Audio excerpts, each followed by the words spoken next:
Yeah, let's see. Hello, everyone. I hope, like I said, I hope you're doing well. Um, before I lose this, I was writing a letter to my kids because I sent out the agenda. And your guys' agenda, usually I turn it, or I get it over. So awesome. How has your fluency going? Pretty good? You're glitchy. I'm starting a new web page, so I'm opening up your guys' web page. That's why. So, hopefully, your guys' fluency is going well. Um, we, I've been hearing some great things. Your guys' fluency is getting better and better. Um, I'm hearing more pauses. I'm hearing more just overall correct usage of the words too. So today, for homework, you guys have one more day. You should have the audio. Okay, so there's I think two people still. You guys, I want to also talk to this class. Some people, and you know who you are. Some people have been leaving before the end of the class, and that doesn't help you because I usually review some things, or I might meet with a couple people. So you have class with me until 12 o'clock. Sometimes I say you can leave early to go work on work, um, but in general, you should be staying here until I say, okay, everybody, I will see you later. Okay? So don't leave in the middle, especially if we go to small groups or breakout rooms. That's where I have noticed, and I know Senora Hale has talked to you about this too, because we talked about it when we were doing conferences. So make sure you're not leaving if we go to a different group, or you're not leaving class early, because then you're going to miss something. Um, that's why I've been trying to say homework ahead of time. That way I don't forget about it too. So today, you've got one more day of fluency. I have a feeling next week we probably won't have a fluency thing, just because we did most of it this week. It's been a good practice for you just to get used to it, reading it over and over. Don't forget then that you should also have been doing um, auto-evaluation, or this auto-evaluation on reading your fluency or listening to your fluency. So you should be recording it, and then you should be re-listening to it. I know there's a couple people that they say they've been doing this, but you probably haven't been doing it because when I listen to your audio, there is no sound. So make sure you are listening to it. Don't just go, yes.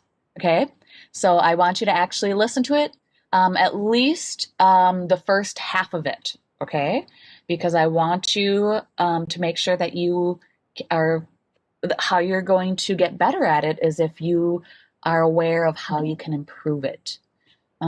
Yes, somebody raised their hand. Harper.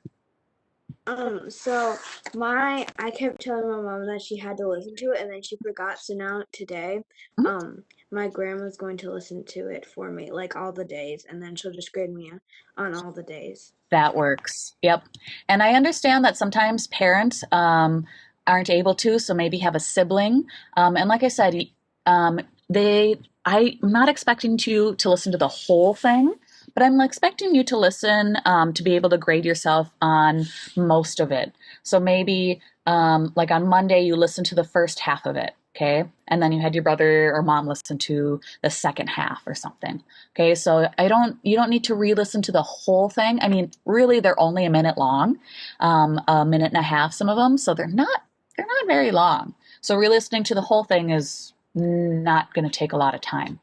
But I want you to listen to enough of it so that you can hear that you are accurately reading the passage, okay? And then, like right now, with the appropriate phrasing and pausing, I had pointed out that there's some quotes towards the end that would be very helpful. So the second half for expression. So maybe that's the part that you really listened for, to expression. Again, you guys, This doesn't take very long. This should only take you for homework. It's been on average, I notice it's about, I don't know, a minute and a half reading it, 2 minutes. Yeah, so this is a minute, and then you listen to another minute. That means you're only taking 2 minutes for your homework. It's not very long. So I think that is more, you're more than able to complete that in a day. And then, yeah, right? Yes.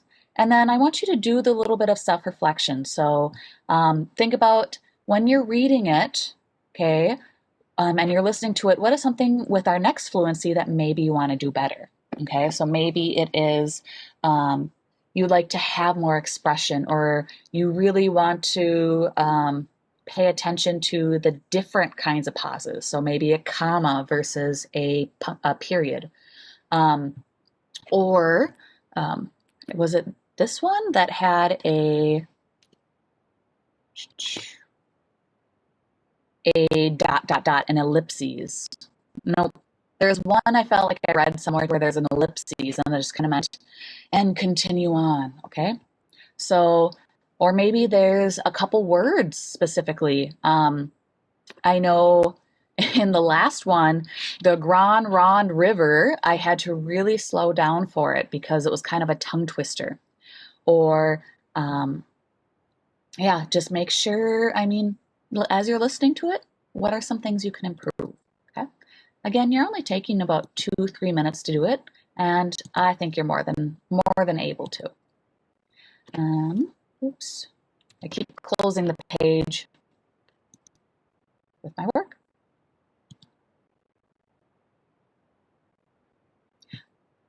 Finally, you should be reading 30 minutes.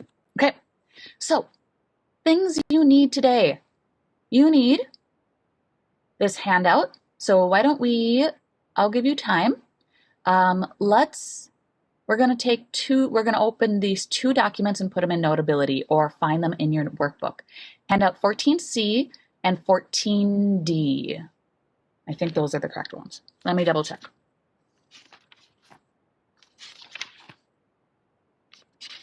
Oh, we will not get to those today. So, nope, this is what I want you to take out today.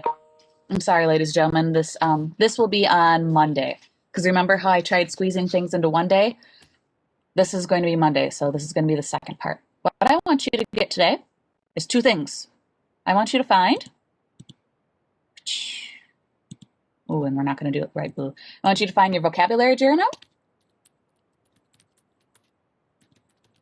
And I want you to find a blank piece of paper or Notability.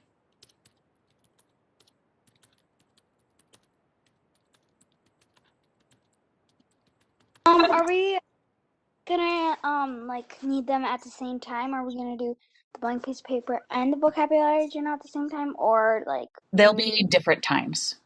Okay. Yep. So just if you need to go get those materials or locate them, we're going to start with the vocabulary journal. Yep. And then you will need a piece of paper. So those are the 2 materials you are going to need today. So some of the things that we are going to do is we're actually going to build a timeline a little bit. And I'm sorry, you're also going to need your book. We're going to relook at chapter 1. Because we're going to relook at a couple things. So we're going to start out with vocabulary. I actually have one of the videos that we watched in the past that we're going to relook at. And then I believe we're going to have time to start creating a timeline. Okay? And next week, we're going to look at some of that conflict again. And then we are going to look with compare and contrast paragraphs again. So those 3 things. I'm trying to give you guys, set you up ahead of time and give you more time to find those things. Ooh, and I was ready, but apparently I'm not ready. I have to go find the PowerPoint for today. Ooh. Ladies and gentlemen, I got the video ready. So you can find those things while I find the PowerPoint.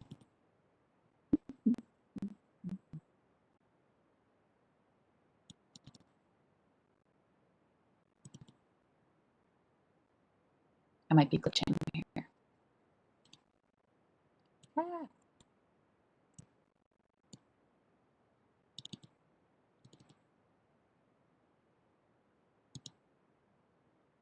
Work, Google.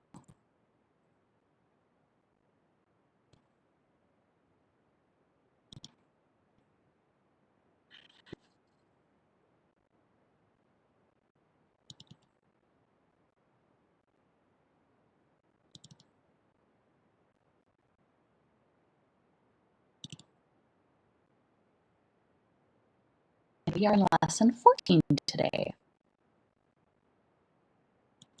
Okay, here we go.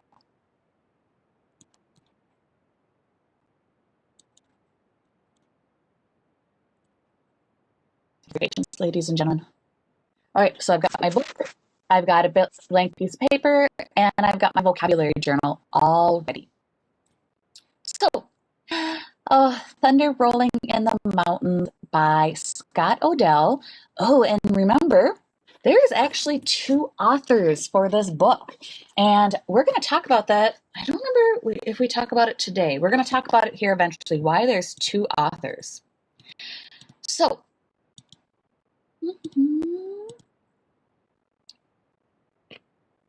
really quickly, I want to know, so this is where you're going to need your book to kind of preview. Describe, can somebody come on? I want maybe 3 different people or more. So I want one person to tell me about number 1, one person to tell me about number 2, and 1 or 2 people to tell me about number 3. So who would like to explain number 1? Raise your hand. Okay, oh, and actually let me read these first. The questions are, describe the main conflict in chapter number 1 of Thunder Rolling in the Mountains. Number 2, who would like to do number 2? What do Sound of Running Feet, The White Settler, and Jason Upright disagree over and why? And then, would multiple people like to tell me about what else do you learn about this conflict in chapter 1? Okay. So I've got Riley going to do number 1, Harper's going to do number 2, and then number 3 if somebody else would like to eventually tell me in the chat or raise their hand. So Riley, what is the main conflict in chapter 1? In chapter 1, the main conflict is between how the settlers are taking their land and how it's like affecting them, and like they're taking the aspen trees and all that stuff. Okay, so yeah, we've got the which leads us into number 2. We've got these people, Sound of Running Feet. We've got the White Settler, Jason Upright. And what specifically do they argue over, Harper? Well, Jason Upright thinks that the Native Americans have too much land and that they're like taking all the land, and he can just come on the Native American land and like build a house and look for gold there. Mm-hmm. Sound of Running Feet disagrees, that she thinks that they're just taking the land and selling it. Yeah. Now, there's one little, very, very small detail I want to just point out. So remember, Stormcloud was, so Jason Upright is the White Settler, right? And yes, you're right. So he thought that, yeah, you had too much land. And remember, we found this out because Stormcloud, he was their translator, okay? So I have a feeling that's going to be an important thing later on. So remember that some of these words are being said through a translator. So do you think that's necessarily Stormcloud's main idea or thought? Not necessarily. It could be, we don't know, but just remember that some of these things are through a translator. And then let's see, Berkeley or anybody else, would you like to tell me what else did you learn about this conflict in chapter 1? I learned that some people they can have a conflict about something really small, while other times the conflict is something really big. Yeah. Like a small conflict, and there's an example at the first part where Little Lark disagrees with Sound of Running Feet that they should take this path when she wants to take the other path. That's kind of an example of a small conflict, but a big conflict is like one with the Jason Upright about something that's bigger, like about land. And it affects multiple people too, right? Ooh, very good insight. Anybody else want to add to what did you learn? Did we get any other opinions from any of the other girls or cousins? I think they were, from my understanding, they were girls. Not too much. It was mostly Little Lark and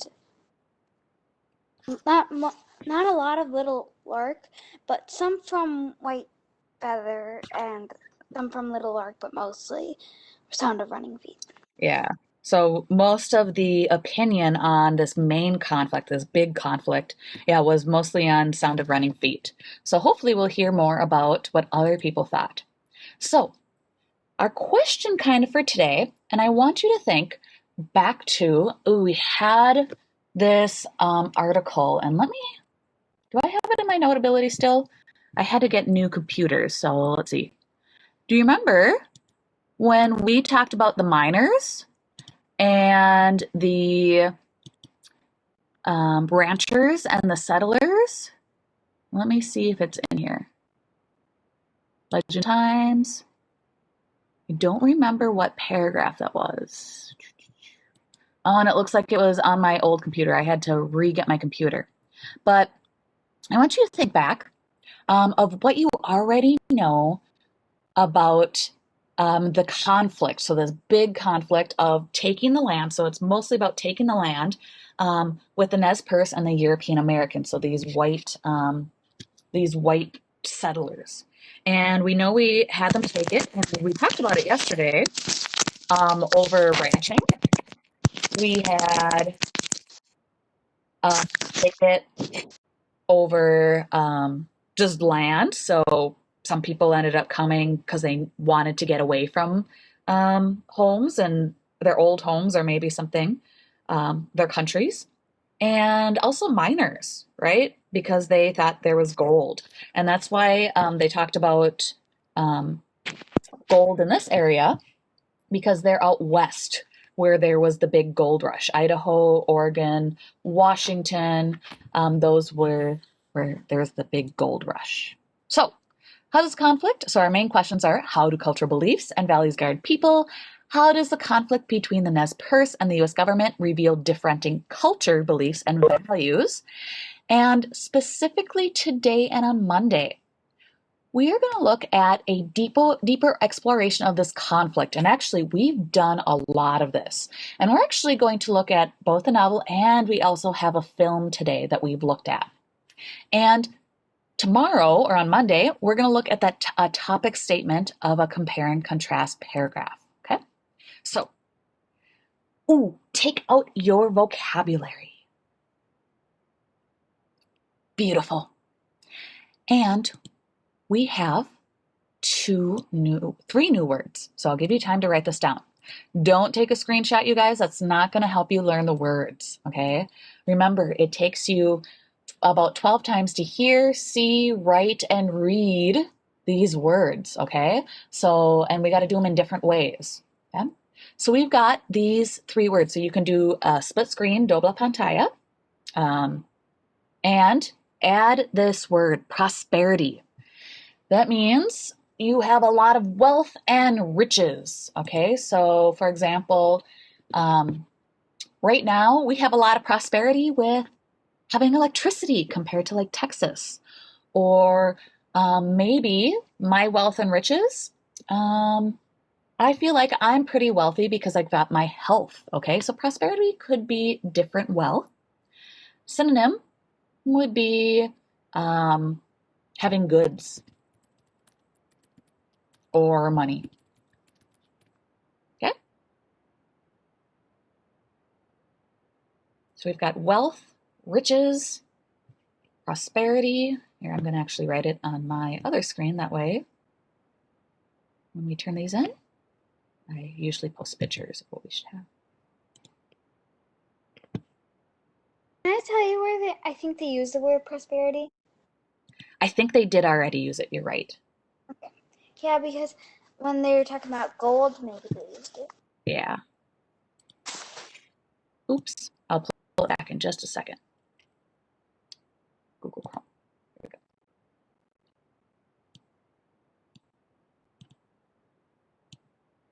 go. Oh. Okay. Thank you, Iris and Joel. I'm just seeing your text right now. Okay. Our second question. Oops. So let me. Well, we'll rewrite it here in a second. So our second question is a reservation. Okay, so now this word is super important. It's gonna come up more and more, not right now, but it might come up more later. And it is an area of land given to the Native Americans by the US government. Okay, and they were given annualidades, so they were given annual money and food and stuff in payment for their land. Okay, so they were like, yes, no, you don't need all this land, right? So that's what the white people or the European Americans are thinking. And so they're like, we'll pay you for your land. I mean, it's just kind of like now if somebody buys your house or if you're buying land up north, they're going to give you money for that land. Okay. We're going to find out, though, there's kind of a problem with this. You're going to find out it's really cool. Remember this unit for next year, ladies and gentlemen, because we're going to talk about Minnesota Native American history, and we're going to talk all about this again. And you guys, you're going to be really smart on comparing with the Dimipu and the Ojibwe and Dakota. So I'm really excited for next year. So here's kind of an example. The government, and yes, sometimes. So some Native Americans were okay living on the reservation and some were not. So that's why it says the government forced the Native Americans to move and live on reservations, okay? And you might hear about reservations now. We have Native Americans that their tribal lands are on reservations. And to get to this point, people have created a treaty. So actually, we just talked about the El Tratado de Sioux, the Treaty of the Sioux, in social studies for sixth grade. And actually, we're going to talk about with my sixth graders a new treaty that they're gonna do, and it's actually going to cause a civil war with the Dakota for sixth grade. So it's a formal agreement. So it's like a written piece of paper that says, we will do this if you do this. So if we give you our land, you will give us money. And sometimes it even happens. It can be between countries or tribes and the government or between two people. Just saying, never mind. Okay, yeah, go ahead and ask questions, you guys. Well, never mind. It's not really that important. Okay. Yeah, and a lot of Native Americans nowadays, they do live on reservations. Not all of them, but that's their land. And actually, as we're going to find out, I believe more next year, I try to talk about it, but they have sometimes their own rules. For example, like the Mille Lacs Band of Ojibwe, they live right next to Mille Lacs Lake, and everybody else has to follow strict fishing rules. But they don't really have to follow the fishing rules because it was their land originally. And so in some areas, some ways, they can actually have some of their own rules back to their original culture. Mm-hmm. Yeah, my grandma and grandpa live on Mille Lacs Lake, and so I know some of the fishing rules. Yeah. Where do they live on Mille Lacs Lake? Do you know the city? Onamia. Onamia. I grew up in Isle. Do you know where Isle is? It's right on Mille Lacs Lake. So That's uncle. Like his parents. Yeah. So that's where I grew up. I have an Isle. My parents have an Isle address.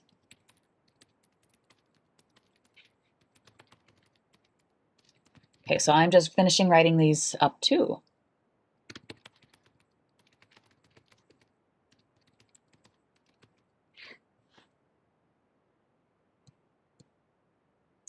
Your lake is an Why is there nothing for synonyms?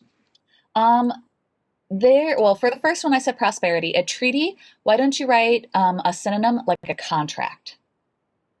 Okay. Sometimes they just have the teacher do it, and I'll show you mine in just a second. I can't do annotations and write on my note in my vocabulary journal at the same time.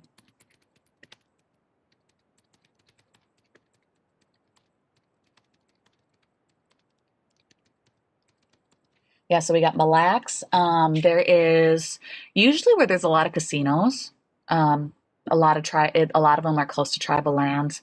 I am from Lakota Orale tribe, which is in Wisconsin, right at the very bottom of Lake Superior. And I know there's a reservation there. And let's see, there is, oh my goodness, I cannot think of other Dakota and Native American or Ojibwe tribes at the moment. Oh, I apparently am having massive brain farts today. That's okay, it's Friday. Okay, the government, I'm right here. Yeah. In second grade, we all, well, at least my class did, we learned about the Ojibwe. Yeah. Yeah, right now my sister's learning about the Ojibwe, and she's in second grade. Yeah. And then if you've got somebody in sixth grade, that's all Minnesota history this year is talking about, well, the whole beginning of it is all Native American, and Ojibwe and Dakota. Okay, so I wrote, I wrote prosperity. I said like money or items. And then for treaty, I'm going to write a contract. Yep, Mille Lacs. Yeah, there's 2L. So, beautiful. I will post it on our agenda in a little bit. Okay, so what I want us to look at, and actually I'm going to, is this the one with the book? I think. Sorry, ladies and gentlemen. So what we're going to do, actually, this is where you're going to need your piece of paper now. Okay? And I want you to make this chart.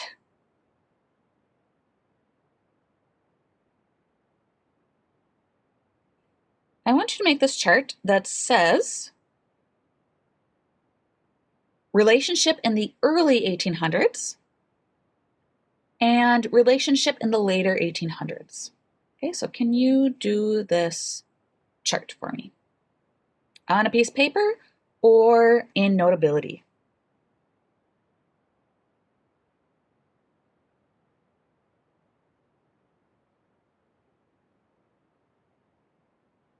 Okay. And I have a clip that we have actually looked at before. It's been a while. And I want you to write down, so what are some things, so what were the relationships between the Native Americans and the white people? So that's like, if we think of early, like Lewis and Clark and the white settlers, and the Nimipu or the Nez Perce. Okay, so that's early 1800s. And then what happens afterwards when the government and people start moving in? So we're going to watch a landscape of history. We're only going to watch about 3 minutes, and then we're going to actually re-watch a couple parts. And yeah, I want you to write down, how was the Nez Perce, and maybe you remember some of our articles, how was the relationship with like that Lewis and Clark time with the Nimipu? And then what was the relationship later on when these people started to move in? Okay. So here is our video. I'm going to make it big screen. And write down a couple of things. You do not have to write in complete sentences, but you can write just some notes. Is a landscape of history that carries understanding to those who travel it. The Nez Perce tribe's native homeland extended across a plateau country of ancient volcanic rock, deep canyons, and mighty rivers between Cascade and Rocky Mountains. Separate Nez Perce bands once lived from Oregon's Wallowa Valley up and down the Snake River Canyon to the Clearwater Valley in Idaho. Their land spread north and south along the Bitterroot Range, encompassing the rugged Lochsa and Selway drainages and the extensive Salmon River country. It was, and still is, a beautiful and abundant land, rich in wildlife, productive forests, and lush meadows. Nez Perce ancestors thrived here for thousands of generations. The story of the Nez Perce conflict began with the arrival of white men in the early 1800s. The Nez Perce aided explorers Lewis and Clark, and they traded with early fur trappers. Christian missionaries lived among them. Early settlers knew and respected the Nez Perce as skillful horse breeders, hunters, and warriors. For 50 years, the Nez Perce and their new neighbors lived together, side by side. By 1855, increasing numbers of settlers looking for land and prosperity expanded into Nez Perce country. That year, Washington Territorial Governor Isaac Stevens established a Nez Perce reservation of nearly 12,000 square miles, preserving much of the tribe's native homeland. Just 5 years later, prospectors encroaching on Nez Perce land discovered gold, and the U.S. government demanded new treaty talks. In 1863, new negotiations led to a tenfold reduction in land for the Nez Perce.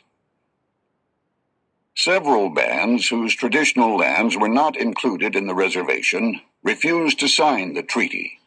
They became known as the non-treaty Nez Perce. Now divided, the Nez Perce tribe became increasingly vulnerable to pressure from homesteaders and the U.S. government. For over a decade, the non-treaty bands refused to leave their lands. But tensions mounted with growing numbers of settlers, and in 1877, the Army ordered the non-treaty Nez Perce to move on to the reduced reservation near Lapwai, Idaho. Of the 750 Nez Perce, most were women, children, or elderly. They took with them their 2,000 horses and all their belongings. In the months... Hey, so I hope that you got something a little bit in the early 1800s and something later on.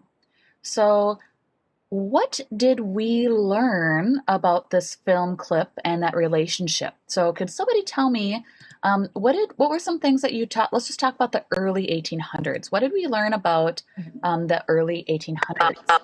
Harper. I have two. So first, they were just white men came into the Nez Perce land, and then they lived side by side. Oh yeah.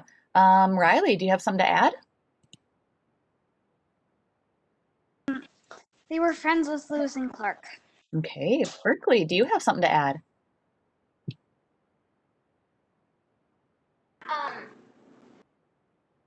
It says in the video that they worked side by side and they were good friends until more people came. And then they started being mean to them. Yeah. Iris, do you have something to add? Yeah, it said, the video said that the Nez Perce were respected. Those are all very good things, you guys. So yeah, they were, just to restate what you guys said, is yeah, they were very peaceful together. They lived side by side, and I mean, they knew about the white men coming, but at this point, they worked with them. So I also got that from the video.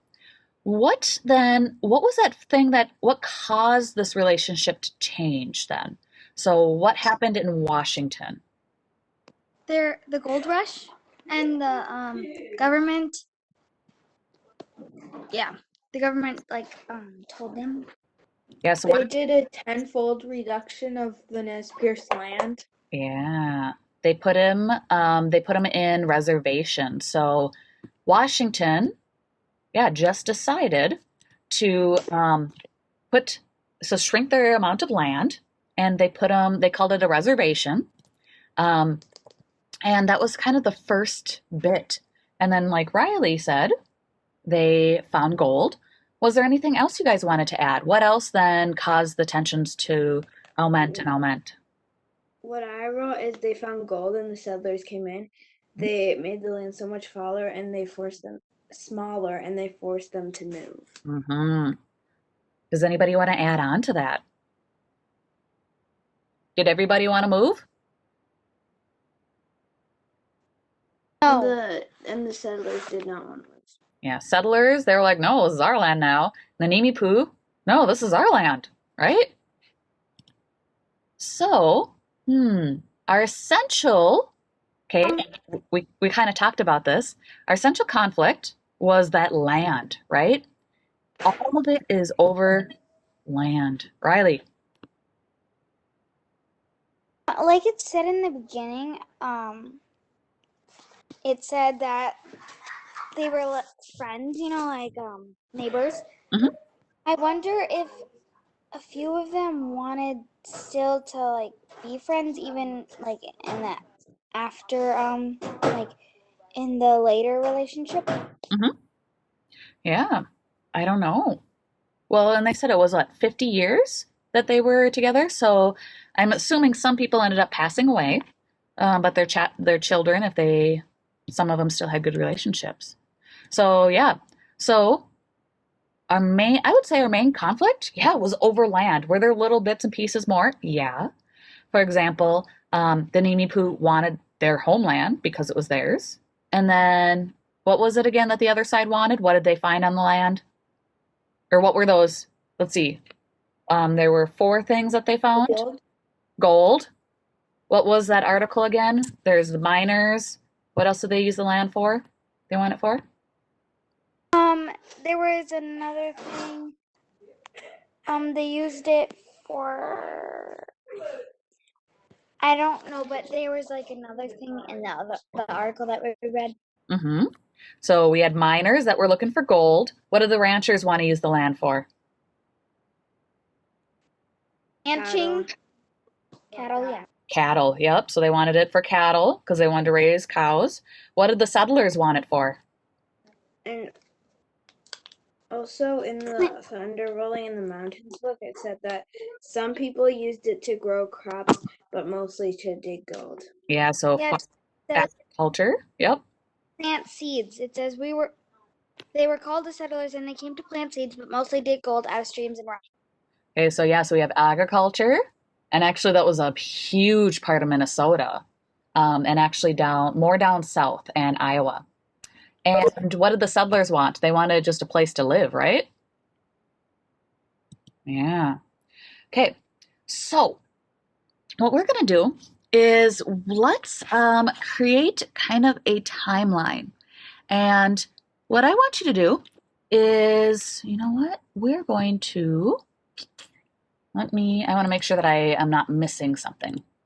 So I'm going to copy this. On your piece of paper here that you wrote here, at the very bottom, I want you to do a timeline. So I'm going to just do a new page. And let's do a timeline. So a big line. Let's make it a little bit darker. And I'm going to put the dates underneath. So I've got, let's see, we've got 1800s. Oops. Yeah, 1800s. And let's say the other one we're going to do is to 1900. Okay, so I've got 1900. 1900. So one end is 1800 and the other end is 1900. So on your chart, please put these two, and then we'll say in the middle is 1850.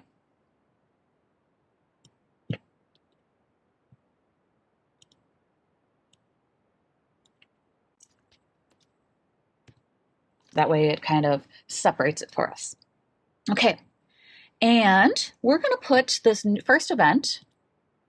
What I'm going to do is I'm going to write these sideways because that way I can fit more into it. So I'm going to write it this way, then I'm going to flip it.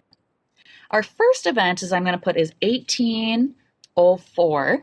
We've got the Nez Perce first encountered Lewis and Clark and the corpse discovery.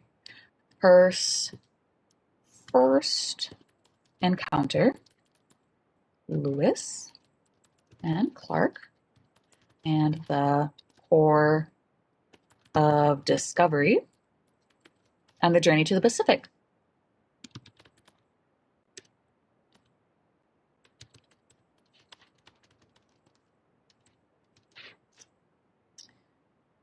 So I'm going to put this. I'm going to end up putting it sideways like this, okay? But just so that you know, but I want you to, if you need to see what I wrote. That's hard to read.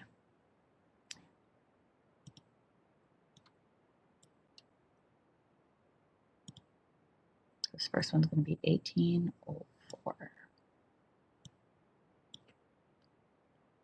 So go ahead and write that down as well.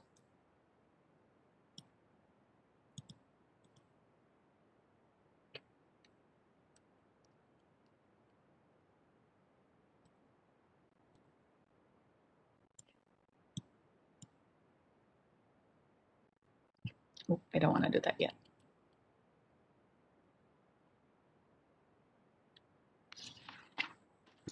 Okay. So what we're going to do is we are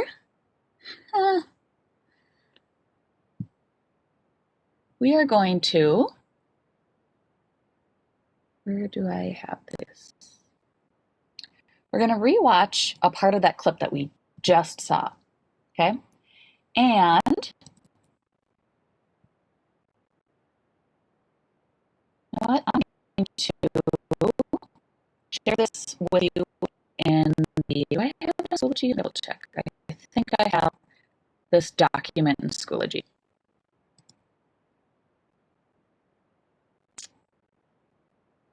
If not, I'm just going to send you the link.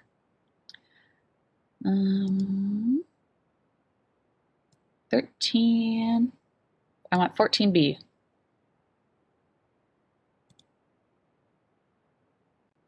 I do not have it. So what I'm going to do is I'm going to put, let me show you this really quick, and I'm going to share a link with you in the chat. Okay? And this link has some different things on a timeline. And if you've got in your book, in your notebook, sorry, I did not, we're not going to finish this today, but we're going to start it. This is handout 14B. Okay. So in the chat is the link. Is it in our notebooks? It should be in your workbook. Do you have it in your workbook? What is it again? 14B. I'm going to show you it right now. Oh, I also this put it one? in the chat. So this goes with our timeline. Okay, so Yeah, we have that. beautiful. So if you don't have it, you can't. If you don't have your workbook, everybody should have their workbook, ladies and gentlemen. So with our timeline, we're going to put these on. So these are in the video. So large numbers of settlers began moving into Nez Perce country. Governor Isaac Stevens established a reservation for the Nez Perce, preserving most of the Nez Perce homeland as part of the reservation. Gold is discovered in the Nez Perce lands. The U.S. government takes back 90% of the reservation land they had set aside for the Nez Perce, and several Nez Perce bands refused to sign the treaty that would force them to move on the reservation outside their homeland. and the government orders the non-treaty Nez Perce to move to the reservation at Lapwai, Idaho. Okay, so what we're going to do is we're going to take these. Okay, I wish we were in school because I would have you cut these out and put them in order. If you want to, and what we're going to do is we're going to put them on this timeline. Okay, so we're going to watch the video. Could we, like in the page before it says handout 1A speaking and listening, and then on the other side it's a blank. Could we just like make a timeline on there and put like cut them out on there? That would be perfect. Yeah. Can you show us? Can you share your screen with us and show us what you mean, or just hold I'm it just going. hold it up Yeah, to. so you just cut these out and put them like this way. Okay, so ladies and gentlemen, if you have your workbook and you've got those those pieces, go ahead and cut these out.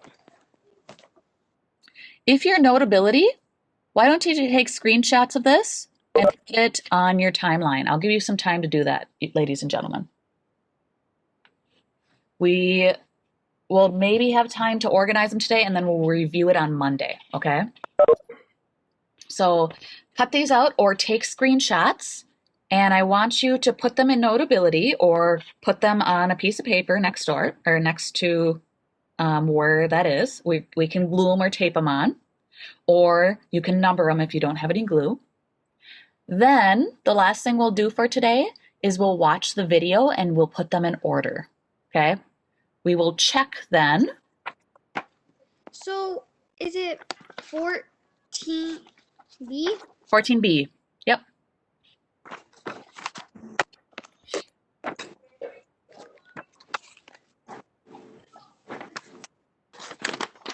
Okay. And then we stick them onto the page before it, like this one? Yep. Okay. So, and as we're watching the video, we'll try to get some dates too, because I see there's not any dates. So maybe we'll get those dates. If you're doing it on Notability, you can take a screenshot. So for example, I'm going to copy this, and I'm going to put them, I'm going to do the exact same thing you're doing right now. So I'm going to copy these words and put them in my text box. And when I watch the video, I'm going to put them in order.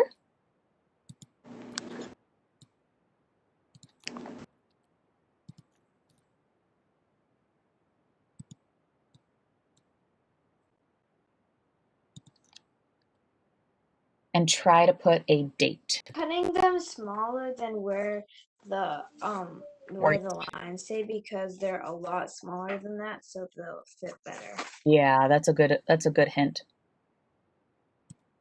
Yeah, because mine too, I'm just doing small text boxes, and I'm going to change the shape a little bit differently.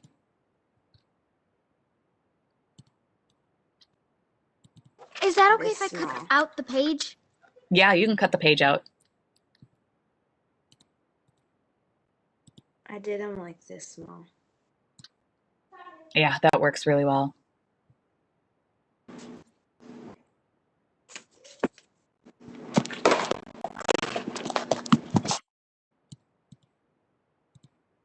The U.S. government takes back.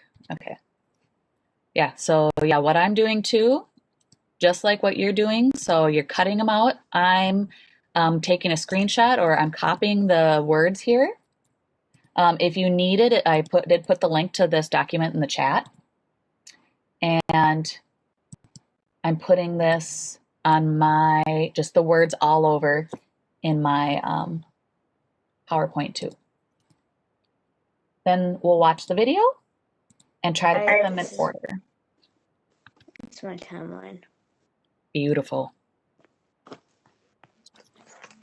Yep, we'll put them in order, and we'll try to find the dates to add to them too. Because I see that is not on there.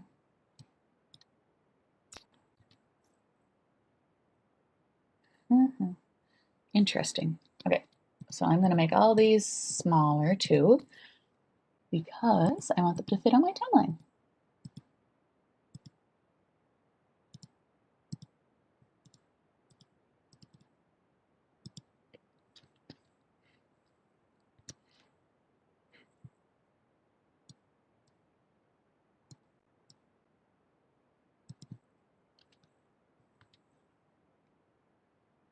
Okay.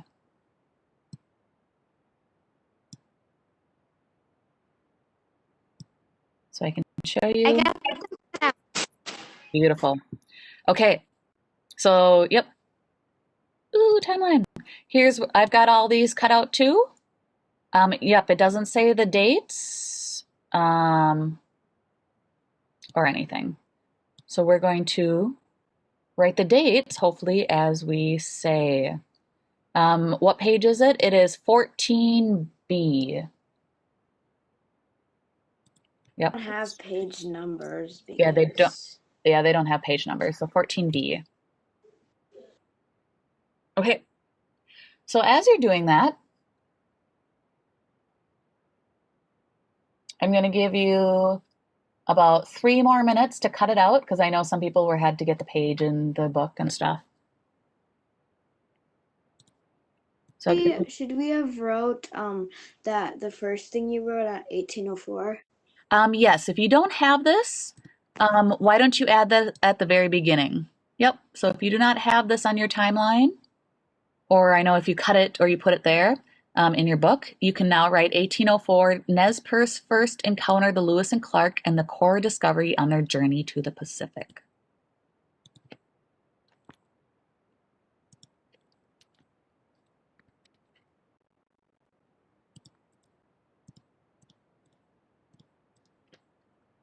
I'm gonna zoom.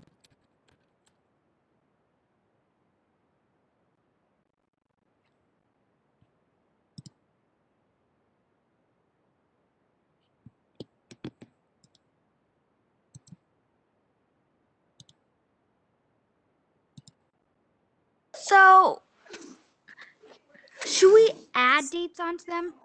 When we watch the video, I have a feeling they're going to tell us some dates, and then we'll add dates. Because at the moment, I don't know the dates.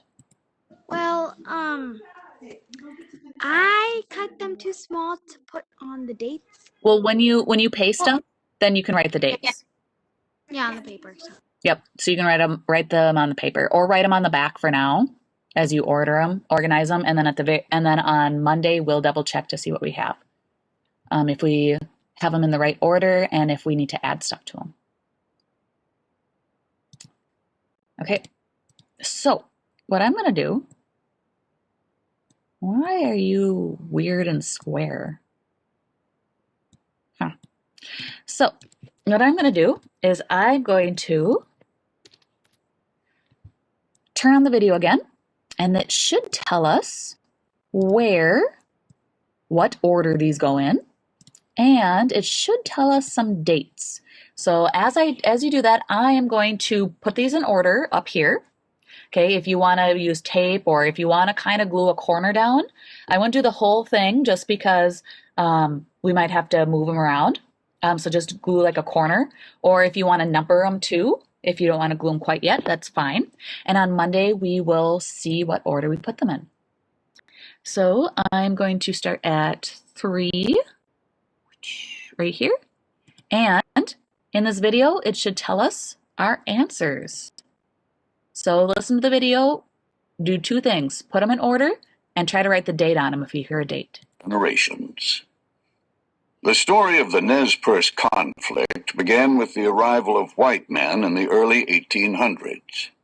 The Nez Perce aided explorers Lewis and Clark, and they traded with early fur trappers. Christian missionaries lived among them. Early settlers knew and respected the Nez Perce as skillful horse breeders, hunters, and warriors. For 50 years, the Nez Perce and their new neighbors lived together, side by side. By 1855, increasing numbers of settlers looking for land and prosperity expanded into Nez Perce country. That year, Washington Territorial Governor Isaac Stevens established a Nez Perce reservation, of nearly 12,000 square miles, preserving much of the tribe's native homeland. Just 5 years later, prospectors encroaching on Nez Perce land discovered gold, and the U.S. government demanded new treaty talks. In 1863, new negotiations led to a 10-fold reduction in land for the Nez Perce. Several bands whose traditional lands were not included in the reservation refused to sign the treaty. They became known as the non-treaty Nez Perce. Now divided, the Nez Perce tribe became increasingly vulnerable to pressure from homesteaders and the U.S. government. For over a decade, the non-treaty bands refused to leave their lands, but tensions mounted with growing numbers of settlers, and in 1877, the Army ordered the non-treaty Nez Perce to move on to the reduced reservation near Lapwai, Idaho. Of the 750 Nez Perce, most were women, children, or elderly. They took with them their 2,000 horses and all their belongings. In the months before their departure... Okay, I think we got them all. Ooh. So, if for some reason you didn't get them all, I'll put this link in our, right under here, okay? And I'll make sure that's updated. More than 20 million people use Grammarly. So, I hope you organized these on the line. I don't know if we got too many dates, but then on Monday we will see what you got, okay? All you have for homework is the fluency and reading. You guys have a wonderful weekend, and I will see you on Monday. Goodbye.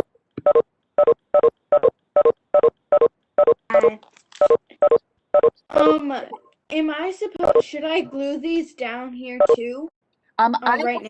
I would maybe glue a corner. That way, if we have to take them off and you got them in the wrong spot, then you can take it off easily. Okay. Thank you. Bye. Good Bye-bye. weekend.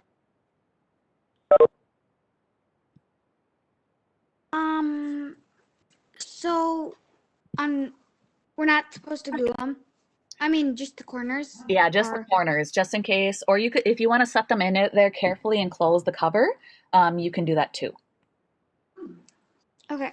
Well, can I tell you what order I did it, or wait until Monday? Let's wait till Monday, okay? Bye. Thank you. Have a great day. You too. Enjoy it. Your weekend. So, about the book, do you have to, get it or something? Yes, so if you don't have the book, here, I'll show you my screen or my everything. So, you should run in. So if you don't have this yet, you got to ask the office. The office has these. It has this, and it has a workbook that looks like this. It's not big like mine, but it has this. You got to get these two things, okay? And then all of our papers are in this book, and then we are reading this. So maybe, I don't know if you've got time today, maybe see if Mom can call the office and see if you can pick up one of these sets, okay? Mm-hmm. Okay, because you will need that. Okay, bye dear, have a good weekend. You too.